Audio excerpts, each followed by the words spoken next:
Hi అండి, welcome to laddu vlogs 369. మన యొక్క తెలంగాణ రాష్ట్ర వ్యాప్తంగా ఉన్నటువంటి పెన్షన్ లబ్ధిదారులకు జూన్ 2వ తేదీ నుంచి కొత్త పెన్షన్లు పంపిణీ చేయబోతున్నారు. అర్హతలు ఏంటి, అప్లికేషన్ ప్రాసెస్ ఎలా చేసుకోవాలి, పూర్తి ఇన్ఫర్మేషన్ ఈ వీడియోలో నేను మీకు తెలియజేస్తాను. సో మనకు దీనికి సంబంధించి చాలామందిలో ఒక అయోమయం అయితే ఉందండి. సో మనకు నిజంగానే పెన్షన్లు ఇస్తున్నారా లేదా అని. సో ఈ యొక్క కొత్త పెన్షన్లకు సంబంధించి మనకు 2 నోటిఫికేషన్స్ అయితే వచ్చాయి. వాటికి సంబంధించిన పూర్తి ఇన్ఫర్మేషన్ ఈ వీడియోలో నేను మీకు తెలియజేస్తాను. మన ఛానల్ని మొదటిసారి చూస్తున్నట్లయితే ప్లీజ్ సబ్స్క్రైబ్ చేసుకోండి. గవర్నమెంట్ నుంచి వచ్చే ప్రతి చిన్న అప్డేట్ ఎప్పటికప్పుడు నేను మీకు తెలియజేస్తూ ఉంటాను. తెలంగాణ రాష్ట్రంలో జూన్ 2న తెలంగాణ అవతరణ దినోత్సవం సందర్భంగా చేయూత పెన్షన్ పథకం 2026 సంవత్సరం కింద 2 లక్షల కొత్త పెన్షన్లు పంపిణీకి ప్రభుత్వం నిర్ణయించింది. రాష్ట్రంలో ఇప్పటికే 42 లక్షల మంది పెన్షనర్లు ఉన్నారు. గత 3 ఏళ్లలో కొత్త పెన్షన్లు మంజూరు చేయబడలేదు. కేవలం మరణించిన వారి స్థానంలో వారి భార్యలకు మాత్రమే పెన్షన్లు ఇచ్చేవారు. మార్చిలో ప్రవేశపెట్టిన రాష్ట్ర బడ్జెట్లో ఈ 2 లక్షల కొత్త పెన్షన్లు మంజూరు చేశారు. ఈ చేయూత పెన్షన్ల పథకం ద్వారా వృద్ధులు, వితంతువులు, ఒంటరి మహిళలు, బీడీ కార్మికులు, చేనేత కార్మికులు, ఎయిడ్స్ వ్యాధిగ్రస్తులు, ఫైలేరియా, డయాలసిస్ బాధితులకు నెలవారీ పెన్షన్లు అందుతాయి. ఈ పథకంతో పాటు అర్హత గల పేద కుటుంబాలకు 10 లక్షల వరకు ఉచిత వైద్య సేవలు కూడా అందిస్తారు. ఈ పథకానికి దరఖాస్తు చేసుకోవడానికి కేటగిరీని బట్టి నిర్దిష్ట అర్హతలు కూడా ఉంటాయి. ఇక వృద్ధాప్య పెన్షన్ కోసం దరఖాస్తు చేసేవారికి కనీస వయసు 57 ఏళ్లు పైబడి ఉండాలి. వితంతు పెన్షన్లు పొందాలంటే భర్త మరణ ధృవీకరణ పత్రం తప్పనిసరి.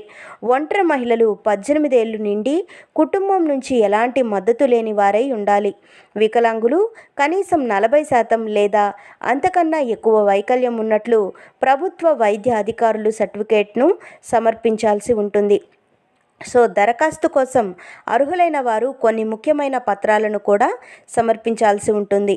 వీటిలో Aadhaar card, ration card, voter ID card, నివాస ధృవీకరణ పత్రం, బ్యాంకు పాస్ పుస్తకం, passport size photo, mobile number, ఆదాయ ధృవీకరణ పత్రం, డిసెబిలిటీ సర్టిఫికేట్ వికలాంగుల విషయంలో మాత్రమే ఇవ్వాలి.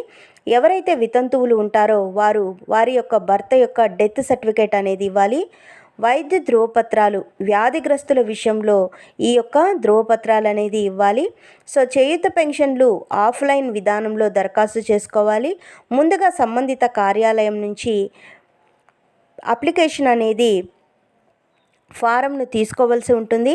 అందులోని వివరాలన్నింటినీ ఎటువంటి తప్పులు లేకుండా నింపి అవసరమైన పత్రాలను జతపరిచి దరఖాస్తు చేసుకున్న వివరాలను అధికారులు తనిఖీ చేసి పెన్షన్ను ఆమోదిస్తారు.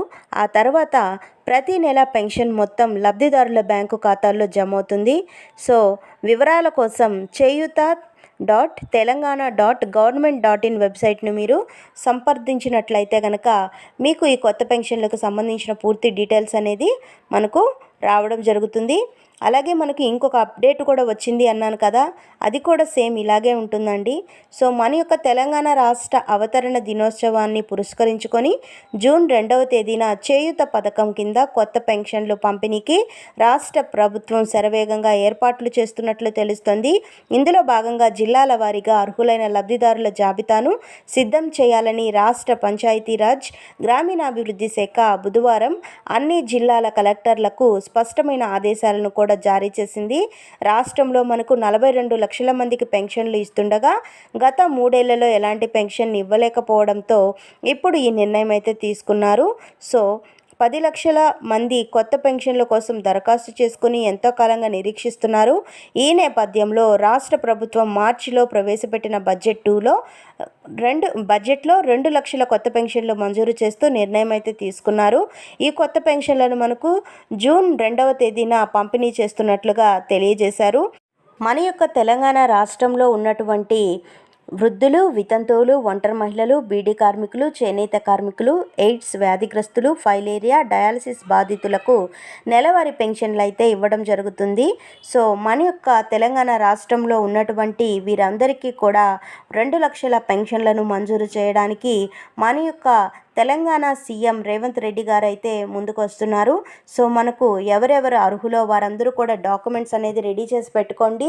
గతంలో దరఖాస్తు చేసుకున్న వారిని కూడా పరిగణలోకి తీసుకున్నట్లుగా తెలుస్తుంది.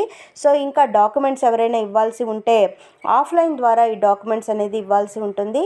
సో మీరు ఆధార్ కార్డు, రేషన్ కార్డు, అలాగే ఓటర్ ఐడి, మీ యొక్క నివాస ధృవపత్రము, మీ యొక్క పాస్పోర్ట్ సైజు ఫోటో, అలాగే ఏ వ్యాధికి సంబంధించి మీరు అప్లై చేసుకోవాలనుకుంటున్నారో దానికి సంబంధిత డాక్యుమెంట్స్ అయితే ఇవ్వాల్సి ఉంటుంది. సో ఫ్రెండ్స్, చూసారు కదా, ఇదండి మనకు వచ్చినటువంటి లేటెస్ట్ అప్డేట్. మరిన్ని వివరాల కోసం, మరిన్ని అప్డేట్స్ కోసం మన లడ్డు బ్లాగ్స్ 369 ఛానల్ని సబ్స్క్రైబ్ చేసుకొని లైక్ చేయడం మర్చిపోకండి. Thank you for watching friends. Thank you.